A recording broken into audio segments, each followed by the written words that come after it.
बातमी लाडकी बहीण योजनेसंदर्भातलीच राज्य सरकारची महत्त्वाकांक्षी योजना असलेली मुख्यमंत्री लाडकी बहीण योजना आता वादात सापडली आहे। या योजनेसाठी अर्ज भरताना सर्व्हर डाऊन झाल्यानं लाडकी बहीण मात्र हतबल झाल्याचं चित्र राज्याच्या कानाकोपऱ्यात पाहायला मिळतंय।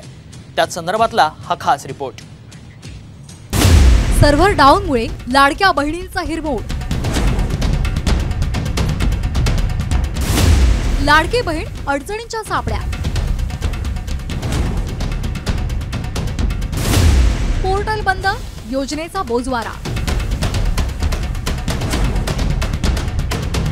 अर्थसंकल्पात जाहीर करण्यात आलेली मुख्यमंत्री लाडकी बहीण योजना पहिल्या दिवसापासूनच वादात सापडली आहे। त्यातच फॉर्म भरण्यासाठी घेण्यात येत असलेले पैसे, सर्व्हर डाऊन, पोर्टल बंद यासारख्या अडचणींमुळे लाडक्या बहिणीचा चांगलाच हिरमोड झाल्याचं राज्यभरातून समोर आलंय।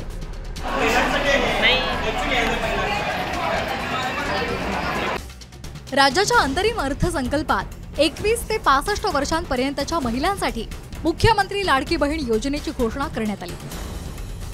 या योजनेच्या माध्यमातून महिलांना दरमहा 1500 रुपये दिले जाणार आहेत। या योजनेची मुदत 31 ऑगस्ट पर्यंत वाढवली आहे। मात्र विविध दाखल्यांसाठी आणि योजनेचा अर्ज भरण्यासाठी सेतू केंद्र चालक पैशांची मागणी करत असल्याचा धक्कादायक प्रकार समोर आलाय। तसंच अनेक ठिकाणी सर्व्हर डाऊन, पोर्टल बंद या घटना सुद्धा समोर आल्या आणि त्यामुळे सलग 3 दिवस योजनेचा बोजवारा उडाल्यामुळे महिलांना मनस्ताप सहन करावा लागतोय। प्रॉपरली सगळं व्हायला पाहिजे, कारण कोणी मधातून फॉर्म घेऊन येत आहे, इकडे या फॉर्म वाटत आहे, मग कोणी दुसरा बोलतो की इकडे या खिडकीवर या, मग तिसरा बोलतो या खिडकीवर या, म्हणजे आम्हाला नुसते पडवत आहे आणि वरून ऊन। यांनी काही व्यवस्था नाही केल्या, म्हणजे थोडा शेड पाहिजे होता बायकांना, कारण लहान लहान मुलं आले आहेत, तिथे बायका आल्या, वयाच्या बाया, वृद्ध बाया आहे, तर थोडंसं सुविधा यांनी करायला हवा। लाडकी बहीण योजनेसाठी अर्ज करताना किंवा दाखले काढताना पैशांची मागणी करणाऱ्यांविरोधात कठोर कारवाईचा इशारा मुख्यमंत्री एकनाथ शिंदेंनी दिलाय। या योजना सुरू केलेल्या आहेत, त्याचा लाभ प्रत्यक्ष महिला भगिनींना मिळाला पाहिजे।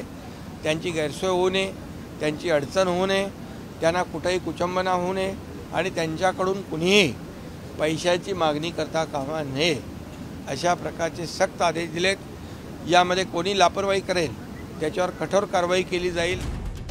राज्य सरकारच्या महत्त्वाकांक्षी योजनेमधील या गोंधळावरून विरोधकांनी सरकारला धारेवर धरलं। त्यातच सर्व्हर बंद, पोर्टल बंद याबरोबरच कागदपत्रांची जुळवाजुळव करताना महिलांना होणाऱ्या मनस्तापामुळे सरकारनं या योजनेसाठी अर्ज भरण्याची मुदत काढून टाकण्याची मागणी माजी मुख्यमंत्री पृथ्वीराज चव्हाण यांनी केली आहे। नोंदणी केंद्रामध्ये प्रचंड मोठी गर्दी झालेली आहे, इथे स्टॅम्पीड सारखी परिस्थिती निर्माण झालेली आहे। महिलांना उन्हामध्ये उभं राहून भोळ येते, इथे काही अपप्रसंग निर्माण होण्याची शक्यता आहे। ही योजना ओपन एंडेड पाहिजे, प्रत्येक महिलेचा अधिकार आपण दिला पाहिजे। जुलैची अंतिम तारीख पूर्णपणे काढून टाकावी, कुठलीही अंतिम तारीख असता कामा नये आणि निवडणुकीपर्यंत ह्या योजना आणलेली आहे, पुन्हा पुन्हा बंद केली जाईल, हा जो आदेश आहे त्याप्रमाणे पण कायदा आणला पाहिजे, माझी मागणी। मुख्यमंत्री लाडकी बहीण योजनेचा लाभ घेणाऱ्या महिला या मध्यमवर्गीय, निम्न मध्यमवर्गीय आणि दारिद्र्य रेषेखालील आहेत। या महिलांचं कुटुंब रोजंदारीवर चालतं, मात्र योजनेच्या कागदपत्रांसाठी आणि सर्व्हर डाऊनमुळे या महिलांची ससे होलपट होते। त्यामुळे सरकारनं या योजनेत सुसूत्रता आणून लाडक्या बहिणींना दिलासा द्यायला हवा। ब्युरो रिपोर्ट, साम टीव्ही न्यूज, मुंबई।